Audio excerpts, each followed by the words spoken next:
Oi, pessoal. Que bom, estamos aí de novo, né? Eu quero que vocês prestem bem atenção no que eu vou falar agora. Olha só, nós estudamos inicialmente a dilatação linear, depois a dilatação superficial, em seguida a dilatação volumétrica. E agora eu vou falar da dilatação dos líquidos, tá? Que na verdade corresponde também à dilatação volumétrica. Porém, como é um líquido, né, já é um volume, ok? Então vai ter uma pequena diferença, certo? E também vou falar da dilatação anômala da água, tá? Que é uma dilatação diferente, né, dos outros materiais, tá? Vocês vão entender como isso funciona agora. Então, vamos lá. Para finalizar, então, esses conteúdos aí sobre dilatação, que nós vamos iniciar um novo conteúdo depois, tá?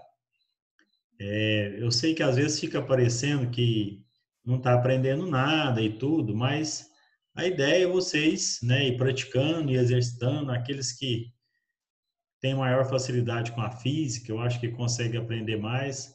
Mas a ideia também é vocês buscar, né, algum vídeo, né, fora aqui do que eu estou passando para vocês, e vocês realmente aprofundar no assunto, né? Quem tiver dedicação e tiver realmente concentrado para o Enem, eu recomendo aprofundar mais, tá? Então, veja só. Vamos lá, então. Hoje, então, o nosso conteúdo, dilatação dos líquidos, né? Vamos falar da dilatação anômala da água e da dilatação aparente. Vocês vão entender agora o que quer dizer esse dilatação aparente, tá? Bom, olha só. A dilatação dos líquidos, nós vamos ler esse trechinho aqui, esse texto, né, para entender melhor. Então, eu tenho um recipiente com volume VI. Então, esse recipiente aqui, ó, que está com volume inicial, né, ele está cheio até a borda com um determinado líquido. A temperatura TI. Então, aqui, ó, temperatura inicial, né? Ao aquecermos o conjunto, parte do líquido escoa para um reservatório externo. Então, a parte do líquido aqui vai cair nesse reservatório, certo? Com uma certa variação de temperatura. Aqui o autor representou, né, um volume um pouquinho maior, tá? Então, aqui eu tenho o volume final desse recipiente, né? A temperatura final. Só que o líquido, geralmente, ele vai dilatar mais do que o material, tá? Então, o líquido dilata com maior facilidade, até porque as moléculas, né, estão mais afastadas. Então, essa parte do líquido aqui, ó, que não coube no recipiente, lembrando que o recipiente também dilatou, tá? E o líquido junto com o recipiente. Só que como o líquido dilata mais do que o recipiente, uma parte vai cair aqui, ó. Isso aqui é chamado de dilatação volumétrica aparente. Agora, por que é aparente? Porque parece que foi só essa parte, né, do líquido que dilatou, mas não, uma parte do líquido que dilatou ficou lá dentro do recipiente, pois o recipiente dilatou também, então ele segurou um pouquinho desse líquido que dilatou, mas uma parte ainda derramou, tá? Então parece que é isso aqui, ó, por isso que é chamado de aparente, né? Vamos ler o texto aqui, ó. Isso acontece porque os líquidos, em geral, se dilatam mais que o sólido quando ambos são submetidos a uma mesma variação de temperatura. Como o aumento do volume do líquido é maior que o aumento do volume interno do recipiente, o excesso de líquido acaba transbordando ou extravasando para outro reservatório. Então, aí eu fiz essa representação aqui, ó. Então, a dilatação volumétrica do líquido vai consistir nessa soma aqui, ó, na dilatação volumétrica do recipiente, ou seja, o que o recipiente dilatou mais essa parte que derramou. Então, se eu somar essas duas dilatações, eu vou ter a dilatação do líquido, tá? Então, veja só. Agora, logo em seguida aqui, eu vou fazer uma representação aqui, né, para você calcular o coeficiente de dilatação aparente, tá? Então, essa fórmula que eu mostrei anteriormente, né? Então, a dilatação volumétrica do líquido corresponde à dilatação do recipiente mais a dilatação aparente. Lembrando que essa aqui é a parte que derramou, tá? Então, o que nós vamos fazer? Eu estou trocando aqui essa fórmula, né? Dilatação volumétrica do líquido, por aqui lá, o volume inicial vezes o gama, vezes a variação de temperatura, tá? Esse gama nós usamos ele na aula passada, né? que representa a dilatação volumétrica. Aí do recipiente, ó, volume inicial do recipiente, o gama do recipiente, então cada material tem um coeficiente de dilatação diferente, né? Vezes a variação de temperatura. E lá aquela parte que derramou. Então, o volume inicial, né, do líquido, a dilatação aparente lá do líquido que derramou, vezes a variação de temperatura. Agora, essa variação de temperatura aqui é a mesma para todo mundo, o volume inicial é o mesmo para todo mundo. Então, o que nós podemos fazer? Nós vamos cancelar esse volume inicial e a variação de temperatura, tá?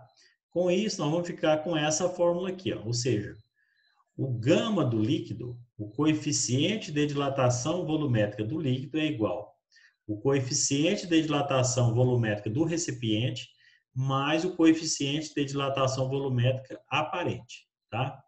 Então, a gente vai ficar com essa fórmula e tem essa representação aí no livro de vocês, tá bom? Então, veja só. Eu vou falar aqui agora da dilatação anômala da água, tá? Isso aqui é muito curioso e acontece, né, na casa da gente, às vezes a gente não percebe, tá? Mas primeiro eu quero mostrar esse gráfico aqui, ó. Depois eu vou falar sobre o texto, tá? Então, o que quer dizer esse gráfico? Olha só. Eu tenho aqui, ó, um certo volume de água, tá? Tá aqui em cima. E eu vou a 0 graus Celsius, aqui é a temperatura, ó. Quando eu aumento essa temperatura dessa água até 4 graus, o volume está diminuindo, tá vendo? Aqui é o volume, ó. O volume diminui. E depois de 4 graus Celsius, o volume aumenta. Ah, mas então esse negócio é bem estranho. Sim, porque a maioria dos materiais, quase todos, né? Quando você vai abaixando a temperatura aqui, ó, vou abaixando a temperatura, o volume dele vai diminuindo. Então, o volume vai diminuindo, diminuindo, diminuindo e sempre diminuindo. Agora, a água é diferente. A água, ela diminui o volume até o 4 graus Celsius, que está mostrando aí, e depois disso, a água começa a expandir.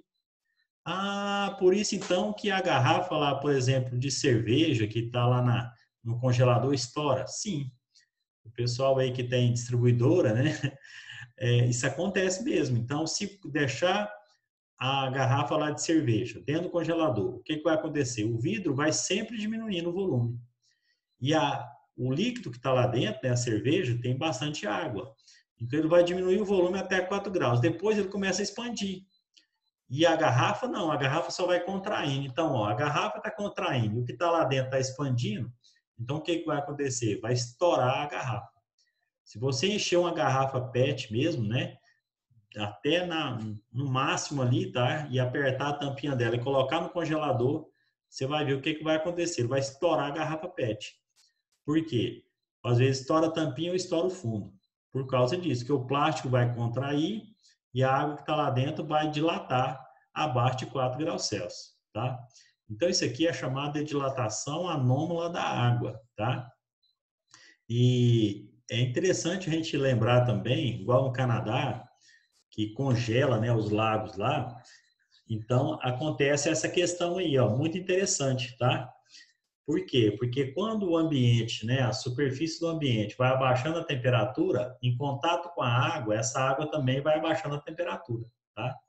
Porém, quando chega em 4 graus Celsius, essa água que está na superfície, né, ela está lá na superfície, ela não vai descer mais, porque ela começa a expandir e começa a formar gelo. Isso é muito interessante porque no lago, então, vai formar uma cobertura no lago, vai funcionar como até um cobertor, porque o gelo é um isolante térmico, depois a gente vai falar mais sobre isso.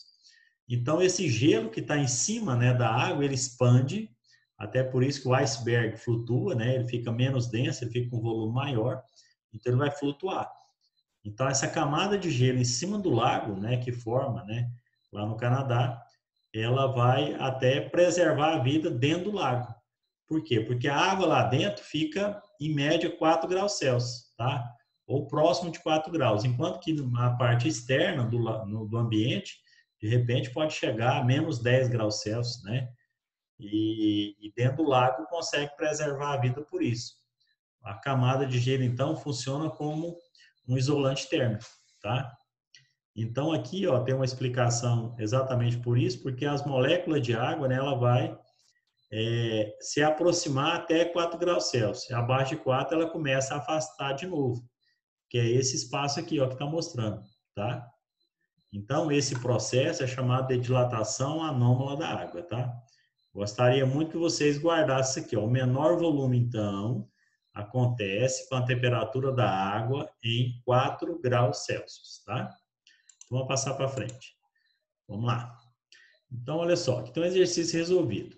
Uma garrafa de vidro está completamente cheia com certo líquido e possui volume de 200 centímetros cúbicos. É o mesmo que 200 ml, a 10 graus Celsius. O conjunto garrafa mais líquido é aquecido a 210 graus Celsius. E verifica-se que 1 centímetro cúbico transborda. Considere o coeficiente de dilatação volumétrica da garrafa igual a... Então, isso aqui é o gama da garrafa, 1,7 vezes 10 a menos 5. Determine o coeficiente de dilatação volumétrica do líquido. Então, primeiro a gente vai calcular a dilatação, o coeficiente de dilatação aparente, e depois a gente vai encontrar o coeficiente de dilatação real, tá? Então, veja só. Eu fiz um esqueminha aqui, né? Então, tá a garrafa, ela está completamente cheia, ela transborda 1 centímetro cúbico, tá? Aqui é o volume inicial da garrafa, temperatura inicial. Aqui é a temperatura final, né? 210 graus Celsius. O gama da garrafa está aqui. Ele quer saber, então, o coeficiente de dilatação do líquido, primeiramente, tá? Então, para calcular o coeficiente de dilatação aparente aqui, o que eu vou fazer? Ó? Então, esse ΔV aqui quer dizer dilatação volumétrica aparente, que é 1, está aqui. O gama aparente eu não sei, eu vou calcular. O volume inicial lá do líquido é o que estava aqui dentro da garrafa, né? 200. E a variação de temperatura 200, né? Porque 210 menos 10 dá 200. Multiplicando aqui dá 40 mil. Esse 40 mil vem dividindo. Se eu pegar 1 e dividir por 40 mil, então eu vou achar o coeficiente de dilatação aparente. Então deu 2,5 vezes 10 a menos 5. Tá? Então, olha só. O coeficiente de dilatação real vai ser o coeficiente de dilatação do líquido mais o coeficiente de dilatação aparente. Foi aquilo que eu mostrei naquela fórmula lá anteriormente, né? Então, se eu somar os dois aqui, 1,7 vezes 10 a menos 5, mais 2,5 vezes 10 a menos 5, vai dar 4,2 vezes 10 a menos 5, tá? Então, aqui você conserva a potência, tá? Então, esse é o coeficiente de dilatação real. Eu fiz um pouquinho diferente do livro aí, tá? Porque eu gosto mais desse estilo aqui, ok? Mas no livro aí tem esse exemplo também resolvido que vocês podem verificar. Agora, o segundo exemplo, ó. Em um laboratório, faça uma experiência, tá? Com um vaso de alumínio a 20 graus Celsius. Lembrando que esse vaso é de alumínio, tá? A 20 graus Celsius. Possui volume de 500 centímetros cúbicos. Totalmente cheio de mercúrio. Ele é aquecido a 160 graus Celsius. Ele deu aqui ó, o alfa do alumínio, 23 vezes 10 a menos 6. Deu o gama Hg, que é o gama do mercúrio, né? Hg é mercúrio, 1,8 vezes 10 a menos 4. Determine a variação real do volume do líquido. Então, uma parte derramou, mas lembrando que essa parte que derramou é aparente, né? Ele quer saber qual foi a dilatação real do volume do líquido. E o volume do mercúrio que transborda, tá? Então, eu fiz aqui esse esqueminha. Então, aqui eu tenho o vaso de alumínio, né? Ele está cheio de mercúrio, Hg. Temperatura inicial, 20, vai até 160. O volume inicial dele era 500. O alfa do alumínio está aqui. E o coeficiente de dilatação do mercúrio está aqui. Então, a dilatação volumétrica real, ou seja, desse recipiente aqui, ó, né, que é de alumínio, vai ser 500, que é o volume inicial dele, né, vezes o gama, tá, que é aqui do mercúrio, tá, que está lá dentro. Eu estou calculando aqui ó, a dilatação do líquido, tá? E vezes a variação de temperatura, que é 140, ó, 160 menos 20, 140. Então, a dilatação volumétrica desse líquido vai ser, ó, deu 126 mil vezes 10 a menos 4, volta a 4 casas, tá? Então, deu 12,6 centímetros cúbicos. Então, isso aqui foi a dilatação desse mercúrio, tá? A dilatação toda. Mas aí na letra B, então, tá o seguinte, ó, na letra B. Ele quer saber qual é a parte que transbordou. Então, para descobrir, o que eu fiz aqui? Eu peguei e calculei a dilatação volumétrica do recipiente, ó. Lembra lá que o recipiente era de alumínio? Só que ele deu alfa. Como ele deu alfa, tem que multiplicar por 3. Então, ficou 500 vezes 3 vezes, isso aqui é o alfa do alumínio, vezes 140, que é a variação de temperatura. Então, deu 4.830.000 vezes 10 a menos 6. Voltando 6 casas, 4,83 centímetros cúbicos. Então, isso aqui foi a dilatação do recipiente, ou seja, essa dilatação do recipiente segurou um pouco desse líquido lá dentro, tá? Então, qual foi a dilatação aparente? Qual foi a parte que derramou? Então, é isso que eu vou descobrir. Então, eu peguei a dilatação volumétrica do líquido menos a dilatação volumétrica do recipiente, ou seja, o líquido dilatou isso tudo e o recipiente dilatou isso aqui. Então, a parte que derramou foi 7,7 centímetro cúbico, tá? 7,77, né? Então, esse aqui é o líquido que transbordou. Se vocês observar, também eu calculo isso aqui bem diferente aí do autor, tá? Do livro de vocês. Eu acho assim mais prático, né? Digamos assim, ok? Então, lembrando, ó, eu calculei a dilatação do líquido todo, tá? Mas só a parte que derramou. Então, isso aqui é chamada aparente. E aí, calculei também a dilatação aqui do recipiente, tá? Bom, eu espero que vocês tenham entendido aí, né? É uma parte um pouquinho complicada, né? Eu sei que é difícil, a gente está à distância, não dá bem para a gente acompanhar todo mundo, mas eu espero que vocês tenham entendido essa questão da dilatação, né? Aqui vai ter um exercício sobre lá um posto de gasolina, e aí é até interessante vocês entenderem por que não pode encher o tanque de gasolina até no máximo, tá? O certo de encher o tanque de gasolina, você para lá para abastecer, tem que ser até a hora que aquela bomba desarma. Ela desarmou, tem que parar.